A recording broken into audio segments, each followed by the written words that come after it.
Good morning friends. பகவான் ஸ்ரீ அரவிந்தரின் சாவித்திரி ஒரு மந்திர திறவுகோல் பாகம் 5 தொடர்ச்சி.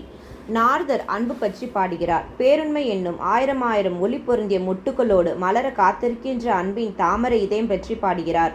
அன்பெனும் தாமரை நாம் காணும் புறப்பொருள்கள் யாவற்றிலும் திரையிடப்பட்ட வண்ணம் உள்ளார்ந்து உறங்குகிறது. புறத்தோற்றம் மாறுபட்டதாக இருந்தபோதும் ஒவ்வொன்றும் அன்பை தன்னுள் தாங்கி நிற்கிறது. உள்ளார்ந்த அந்த அன்பானது ஒவ்வொரு தொடுதலிலும் நடுங்கி வீழ்ந்தெழ முயற்சி செய்கிறது.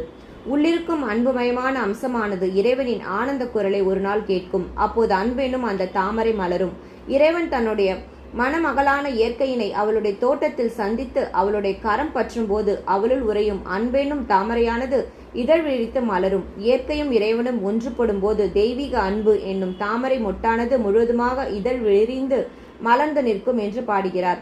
நாரதர் இவ்வாறு பேரன்மையும் பற்றி பாடும்பொழுது பெரும் பரவசமானது பிரபஞ்சத்தின் இதயத்திலிருந்து எழுகிறது. இயற்கையானவள் தனது ஆழ்ந்த ஜடத்தன்மை என்னும் உறக்கத்திலிருந்து மனதின் தெளிவற்ற கனவுகளிலிருந்து விடுபட்டு கண் விழிக்கிறாள்.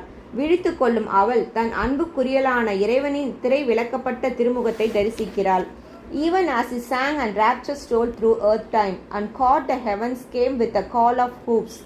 As of a shift hot hastening Savitri, her radiant red glimmered across the floor. Page number 418.